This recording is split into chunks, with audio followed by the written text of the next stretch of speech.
நாகமானின் குஷ்டரோகம். சீரிய ராஜாவின் படைத்தலைவனாகிய நாகமான் என்பவன் தன் ஆண்டவனிடத்தில் பெரிய மனுஷனும் எண்ணிக்கையுள்ளவனுமாய் இருந்தான். அவனை கொண்டு கர்த்தர் சீரியாவுக்கு ரட்சிப்பை கட்டளையிட்டார். மகா பராக்கிரமசாலியாகிய அவனோ குஷ்டரோகியாயிருந்தான். நாகமானின் வீட்டில் இஸ்ரவேல் தேசத்திலிருந்து அடிமையாக கொண்டு வரப்பட்ட ஒரு சிறுமி இருந்தாள்.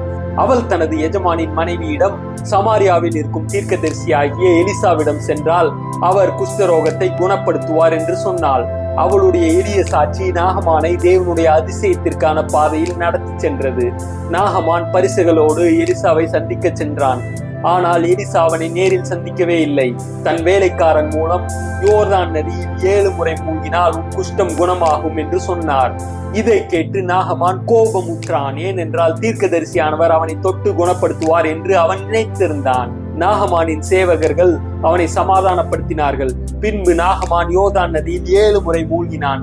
அதிசயமாக அவன் மாம்சம் ஒரு சிறு பிள்ளையின் மாம்சத்தை போல மாறி அவன் சுத்தமானான். நாகமான் திரும்பி வந்து எலிசாவிடம் நன்றி தெரிவித்து, இஸ்ரவேலில் உள்ள தேவனை தவிர வேறு எங்கும் தேவன் இல்லை என்று சாட்சியளித்தான். அவன் உடல் மட்டுமல்ல, மனமும் மெய்யான தேவனை கண்டறிந்த காரணத்தால் சுத்திகரிக்கப்பட்டது.